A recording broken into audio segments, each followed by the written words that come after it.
Hello વિદ્યાર્થી મિત્રો, કેમ છો? મજામાં ને? પાઠ વાંચ્યો? સારું. તો આજે પાઠ હતો આપણો 8મો, છાલ છોતરા ને ગોટલા, હાસ્ય નિબંધ. એને આજે આપણે કન્ટિન્યુ કરશું, એટલે કે આગળ એનો અભ્યાસ કરીશું. તે પહેલા આપણે જોઈએ કે ગયા લેક્ચરમાં આપણે શું અભ્યાસ કર્યો છે. આપણે થોડુંક યાદ કરી લઈએ. છાલ છોતરા ગોટલા બકુલ ત્રિપાઠી. હાસ્ય નિબંધ છે એનું સાહિત્ય પ્રકાર. હાસ્ય એટલે પ્રભુ સાથે મૈત્રી એનું એક પુસ્તક છે. તેમાંથી આ કૃતિ લેવામાં આવેલી છે. તેમનો જન્મ છે 26/11/1928 અને તેમનું અવસાન છે 31/8/2006. સર્જકનો પરિચય બકુલ પદ્મ મણિશંકર ત્રિપાઠી તેમનું પૂરું નામ છે. તેમનો જન્મ નડિયાદમાં થયો હતો. તેમણે કોમર્સ કોલેજમાં અધ્યાપન કાર્ય કરેલું છે. તેમના હાસ્ય નિબંધો આપણે જોઈ ગયા કે હાસ્ય નિબંધો તેમણે ઘણા બધા લખેલા છે. તેમના લલિત નિબંધો છે અને તેમને રણજીતરામ સુવર્ણચંદ્રક પણ એનાયત કરવામાં આવેલું છે. વિદ્યાર્થી મિત્રો, આ તો આપણે વાત કરી છાલ છોતરા ગોટલાના ગયા લેક્ચરમાં શું ભણી ગયા તેનું. આપણે એ પણ કીધું કે આપણી જૂની સંસ્કૃતિ છે, વેદ પુરાણોની, મહાભારત ગીતાની, રામકૃષ્ણની, બુદ્ધની, આ સંસ્કૃતિ જે જૂની પુરાણી છે એનાથી હવે આપણે નવી સંસ્કૃતિ લાવ્યા છીએ છાલ છોતરા ગોટલાની. એવો પણ આપણને કટાક્ષ કર્યો છે.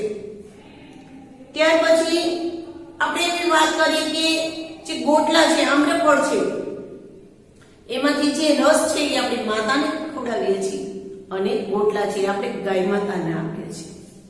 એટલે કે આપણે ગોટલા છે ગમે ત્યાં ફેંકી દઈએ છીએ. અત્ર તત્ર સર્વત્ર જોવા મળે. આપણે ગલીઓ છે એનેથી વિભૂષિત કરી દઈએ, સુશોભિત કરી દઈએ છીએ. એવું આપણે ભણી ગયા. પણ આપણે આ ગોટલા છે એ શું કામને બધે નાખીએ છીએ?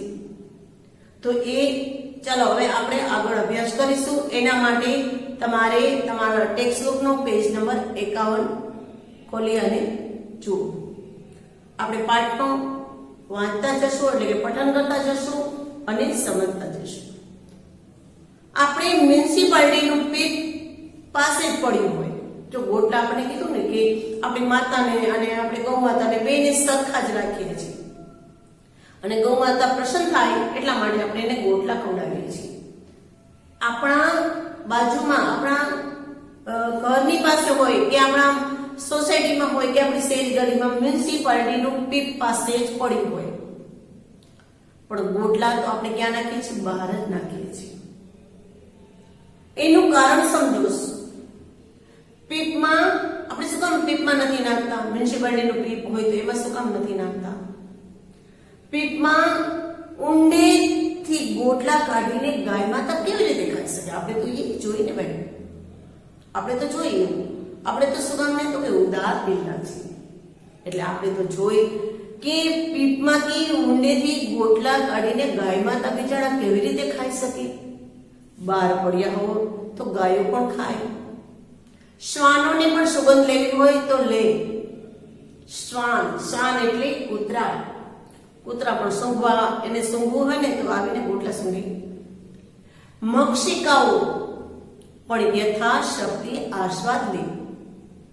યથાશક્તિ એટલે પોતાની શક્તિ પ્રમાણે. મક્ષિકા એટલે માખીઓ પણ ત્યાં આવી અને ગોટલા ઉપર રસ ચૂસીને, એને રસ ચૂસવો હોય તો ચૂસી લે. એટલા માટે આપણે તો માનીએ છીએ કે જીવ માત્રને ઈશ્વરે ઘડેલો છે. શું આપણા છોકરા કેરીનો રસ ખાય અને મક્ષિકાઓને બચ્ચા ભૂખ્યા રહે?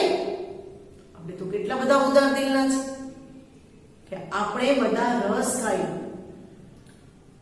અને મક્ષિકાના બચ્ચા એટલે નાના માખીને બચ્ચાની વાત કરે છે.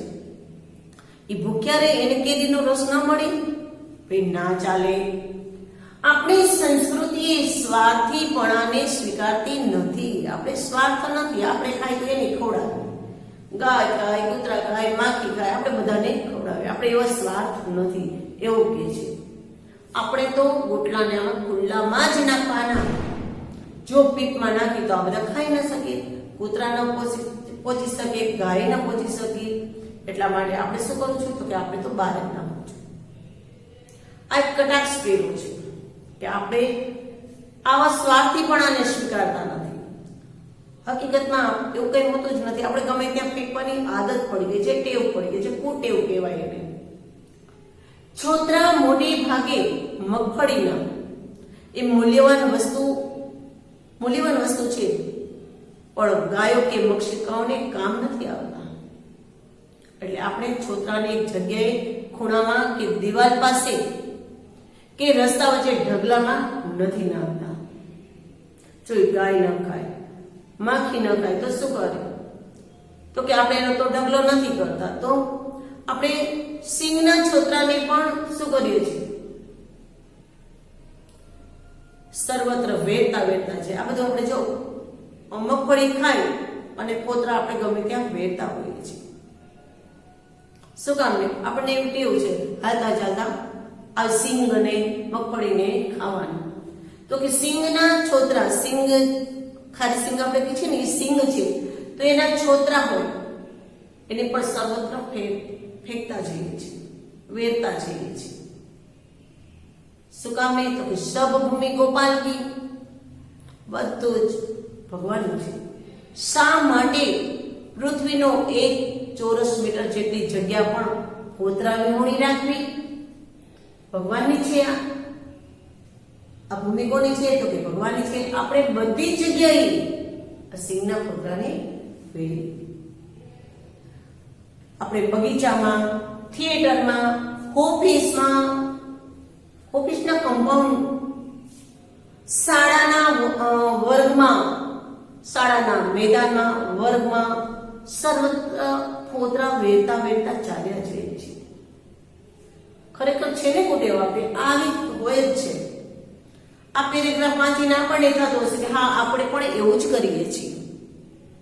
હાથમાં સિંગ લીધી હોય, ફોતરા આ રીતના કાઢતા જઈએ અને પછી આરોપતા જઈએ છીએ. એટલે અત્ર તત્ર સર્વત્ર બધે ફોતરા આપણે વેરતા જઈએ છીએ. આપણી ખરાબમાં ખરાબ કુટેવ છે. પણ આપણે તો એવું માનીએ છીએ કે સબ ભૂમિ ગોપાલ કી, આ બધું જ ભગવાનનું છે.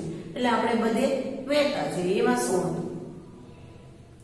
એટલે કે કોઈ પણ જગ્યા એવી નથી રાખવાની ફોતરા વિહોણી, આપણે બધી જ ફોતરા નાખવાના જ છે. કે એક કવિએ એવું કહેલું છે, બેફામ તોય કેટલું થાકી જવું પડ્યું, બેફામ તોય કેટલું થાકી જવું પડ્યું, નહીં તો જીવનનો માર્ગ છે ઘરથી કબર સુધી. નહીં તો જીવનનો માર્ગ છે ઘરથી કબર સુધી. બેફામ એક આપણા ગઝલ લખનાર જે શાયર છે બરકત વિરાણી, એનું ઉપનામ છે બેફામ. તેમણે આ એક આપણને એક પંક્તિ આપેલી છે કે આપણે ક્યાં સુધી જવાનું છે? ઘરથી કબર સુધી. કબર એટલે શું? તો કે સબને દાટ્યા પછી, સબ એટલે મરેલો જે માણસ હોય એને સબ કહેવામાં આવે છે. તો કે સબને દાટ્યા પછી તેના પર કરવામાં આવતું જે પગથી વાળું, નાના પગથિયા જે કરીને એવું પગથી વાળું જે બાંધકામ હોય ને એને કબર કહેવામાં આવે છે. આ શાયરે વ્યંગમાં કહ્યું છે, આપણને કટાક્ષમાં કહ્યું છે કે ઘરથી કબર સુધી કેટલી ટૂંકી જિંદગી છે. મરીને ક્યાં જવાનું છે? તો કે સ્મશાન સુધી જવાનું છે. કેટલી ટૂંકી જિંદગી છે? ઘરથી કબર સુધીની ટૂંકી જિંદગી છે. પણ આટલામાં આપણને એટલો બધો જિંદગીનો થાક અનુભવાય છે. આપણે જાણે જિંદગીથી થાકી ગયા હોય એવું લાગે છે. ક્યાં તો કે કબર સુધી જવા સુધી, કબર સુધી પહોંચતા આપણે જાણે થાકી ગયા હોય તેવું લાગે છે. મને કહેવાનું મન થાય છે કે જિંદગીનો થાક ન લાગે કવિ, જિંદગીનો થાક ન લાગે કવિ, જો તમે ઘરથી કબર સુધી ફોફા ખાતા ટહેલતા જાઓ ને તો તમને આ થાક ન લાગે. ફોફાના ફોતરા વેરતા વેરતા એટલે કે સર્વત્ર વેરતા જાઓ ને તો તમને તાક ના આવે. કેટલો કટાક્ષ કર્યો છે કવિ. આપણા જે લેખક છે એને આપણા કવિને કહે છે, બરકત વિરાણીને કહે છે, તમે એમ કીધું છે કે આ જીવનનો માર્ગ કેટલો છે, તો કે ઘરથી કબર સુધી છે, પણ એમાંય થાકી જવાય છે, થાક અનુભવાય છે. તો કે તમને થાક ન લાગે કે જો તમે આ કબર સુધી ફોફા ખાતા જાઓ. ફોફા એટલે સિંગ, જે મગફળી ગઈ ને આપણે, એ મગફળીના ફોતરા વેરતા વેરતા જાઓ ને, કે ફોફા ખાઈને ફોતરા વેરતા વેરતા જાઓ ને, તો તમને થાક ના લાગે, મજા આવી જાય, કે તમને થાક નહીં અનુભવાય. અહીંયા લેખકે કવિને કટાક્ષ કરતા કહ્યું છે. બીજા એક ફિલ્મી શાયરે ગીત ગાયું છે. ફિલ્મી શાયરે એક ગીત ગાયું છે કે જે દિલ કે ટુકડે હજાર હુએ, દિલ કે ટુકડે હજાર હુએ, એક યહાં ગિરા એક વહાં ગિરા. એક સરસ મજાનું ગીત છે, એક પિક્ચરનું ફિલ્મી ગીત છે કે દિલ કે ટુકડે હજાર હોય, એક યહાં ગિરા એક વહાં ગિરા. હવે દિલનું શું કે આપણામાંના કેટલાકની પાસે એ હોય છે પણ બધા પાસે નથી હોતું. ત્યાં પણ કટાક્ષ કર્યો, એટલે કે ઘણા બધા પોતાનું દિલ બીજાને દઈને બેઠા હોય છે. એવી વાત અહીંયા લેખક કરે છે કે બધા પાસે નથી હોતું. જેની પાસે હોય છે તેનું દિલ તૂટે છે માત્ર જુવાનીમાં જ. આ દિલ ક્યારે તૂટે તો કે માત્ર જુવાનીમાં જ. એટલે જ દિલના હજાર ટુકડા થાય, એક અહીં ફેંકતા જઈએ ને એક ત્યાં ફેંકતા જઈએ, એવું સદભાગ્ય તો કોકને જ મળે. એટલે કે ઘણા તો આવું પોતાનું દિલ પણ એક જગ્યાએથી બીજી જગ્યાએ, બીજી જગ્યાએથી ત્રીજી જગ્યાએ, આવી રીતે આપણા લેખક વાત કરે છે. પણ ફોફા કે ટુકડે એવું એક ગીત પોતે પણ એનું કહે છે કે ફોફા કે ટુકડે તો ચાર હોય, એક યહાં ગિરા એક વહાં ગિરા. એ ગીતો ગૌરવપૂર્વક આપણે ગાઈએ એમ છે. આપણે ગીત ગાઈ શકીએ. ઓલા તો છોડને જ ગાઈ શકે, આ તો આપણે બધા ગાઈ શકીએ. ફોફા કે ટુકડે દો ચાર હોય, એક યહાં ગિરા એક વહાં ગિરા. એક આયા નાખ્યું, એક ત્યાં નાખ્યું, બધે જાય. આ ગીત તો ગૌરવપૂર્વક આપણે પણ ગાઈ શકીએ છીએ. એમ કવિ, એમ આ લેખક આપણને શૈશવથી વૃદ્ધાવસ્થા સુધી આપણે ગાઈ શકીએ છીએ ને આપણે બધું આ ફોતરાથી ફેંકી શકીએ છીએ. એટલે જ દિલના ટુકડા વેરાયેલા તો માત્ર કોલેજના કમ્પાઉન્ડમાં જ મળે, ત્યાં જ દેખાય છે. પણ ફોફા કે ટુકડી ઇધર ઉધર યહાં વહાં સબ જગહ જોવા મળે છે. જો કે આ પણ પુણ્યવંતી પ્રવૃત્તિ છે. પુણ્યવંતી એટલે પવિત્ર પ્રવૃત્તિ છે જેમાં જીવ દયા સમાય છે. આપણે તો કે સિંગના ફોતરા નાખીએ એમાં પણ પુણ્યવંતી કામ છે, પુણ્યનું કામ છે. ફોફાના ફોતરામાં જો સિંગ ફોતરા પણ હોય તો એના પર કીડીઓ આવે. ઘણીવાર તો કીડીઓ સહકુટુંબ મિત્ર મંડળ સહિત પધારે છે. આપણે કેમ કોઈને નિમંત્રણ દઈએ તો કહીને મિત્ર મંડળ સહિત, સગા સંબંધીને મિત્ર મંડળ સહિત એવું આપણે લખેલું હોય ગંગોત્રીમાં. આને પણ લખવાની જેવી જરૂર ના પડે. આ તો એકને ખબર પડે એટલે સહકુટુંબ મિત્ર મંડળ સહિત આવી જાય જ્યાં ફોતરા વળેલા હોય. હવે કીડી બિચારી નાનું જંતુ, આપણે ફોફાના ફોતરાને રૂમાલમાં નાખીને નાની પોટલી વાળીને ખિસ્સામાં રાખીને પછી મ્યુનિસિપલ કચરા ટોપલીમાં, કચરા પેટીમાં જ્યાં દેખાય ત્યાં જઈને ઠાલવી શકીએ. તો કે આ તો આપણે કીડી માટે આવું કામ કરે છે. આપણે પણ એવું કરી શકીએ છીએ કે એને પોતરાને રૂમાલમાં બાંધીને પછી એ પોટલી વાળીને ખિસ્સામાં રાખીને મ્યુનિસિપલી જ્યાં આવી પેટી દેખાય ત્યાં આપણે નાખી દઈએ. વિદેશમાં આવો સજ્જડ નિયમ છે, પણ આપણે તો જીવ દયાવાળા માનવીઓ રહ્યા. આપણે કીડી બહેનો બિચારી કેટલું ચાલીને છેક સુધી કચરા પેટી સુધી ક્યાં જાય? હવે નાનું એવું જંતુ તો કીડી બેન ક્યાં સુધી જાય? એટલે આપણે તો જીવ દયાવાળા છીએ કે કીડીને હેરાન થવા ન દઈએ. તો કીડી તો નાનું એવું જંતુ, આપણે તો જીવ દયાવાળા માનીએ છીએ, આપણે તો જીવ દયામાં માનીએ છીએ. આ બધા નિયમ તો વિદેશો વાળાના છે કે કોતરા હોય રૂમાલમાં નાખી, નાની ટોપલી વાળી ખિસ્સામાં નાખી, મ્યુનિસિપાલિટીનો જ્યાં કચરા ટોપલી હોય, કચરા પેટી હોય ત્યાં ફેંકે. એ બધા વિદેશોના નિયમ છે. આપણે તો જીવ દયામાં માનીએ છીએ એટલે કીડીઓને હોમ ડિલિવરી આપીએ છીએ. શું કામ? તો કે કીડીઓ સર્વત્ર હોય છે તો કોતરા પણ સર્વત્ર. સેવ, ભૂસું, ચવાણું એના દાણા સર્વત્ર એટલે કીડીઓ સર્વત્ર. આપણી લાગણીઓ સર્વવ્યાપી એટલે બધી બાજુ ફેલાયેલી છે, સર્વવ્યાપી.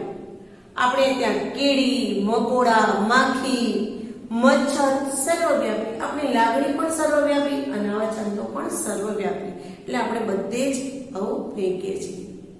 આપણે બધા માનવીઓ અને જંતુઓ પરસ્પર પ્રેમ રાખીએ. કેવું મધુર જીવીએ છીએ આપણે એકબીજા પ્રત્યે પ્રેમ રાખીને. અહીંયા પણ કટાક્ષ કર્યો કે આપણે તો આ બધું શું કામને ફેંકીએ છીએ? કે આપણે તો આવા જંતુઓ પ્રત્યે, આવા પ્રાણીઓ પ્રત્યે આપણને પ્રેમ છે. એટલે માનવી અને જંતુઓ પરસ્પર લાગણીથી બંધાયેલા હોય ને એવું કહે છે. એટલે આપણે પરસ્પર પ્રેમ રાખીએ છીએ, મધુરનું જીવન જીવીએ છીએ. મૂર્ખ યુરોપ અને અમેરિકા વાળાઓ આ સમજી શકતા જ નથી. કેવો કટાક્ષ કરે છે કે યુરોપ અને અમેરિકા વાળાઓ સમજતા જ નથી કે બધે ફેંકવું જ જોઈએ. અને આપણે તો જીવ દયા વાળા, જો અમે તો આવું સમજીએ, મધુર જીવન જીવીએ કે આ લોકો તો મૂર્ખ છે, અમેરિકા વાળા ને યુરોપ વાળા કઈ સમજતા નથી. અરે કારુણ્ય, કારુણ્ય, અપાર કારુણ્ય, દયા, દયા અને ખૂબ જ દયા. આપણામાં તો દયા રહેલી છે. તો આજે આપણે અહીંયા સુધીનો અભ્યાસ કરીશું અને હવે પછીના નેક્સ્ટ લેક્ચરમાં આપણે ત્યાર પછીની વાત કરીશું કે આપણે છાલ, છોતરા અને ગોટલાની આપણી જે નવી સંસ્કૃતિ છે એના આપણે વિદેશોમાં કેવું સ્થાન પ્રાપ્ત કરી શકીએ, રમતગમતમાં આપણે કેવું સ્થાન પ્રાપ્ત કરીએ જો આપણે આ જ સંસ્કૃતિ રાખીએ તો. એના વિશે હવે આગળ વાત કરીશું. ત્યાં સુધી તમે આ પાઠ ચોક્કસ વાંચજો. એકવાર અને 2 વાર વાંચો એટલે તમારા જે પાઠ્યના જે સ્વાધ્યાયના પ્રશ્નો છે એ તમને આવડી જાય. થેન્ક યુ વિદ્યાર્થી મિત્રો.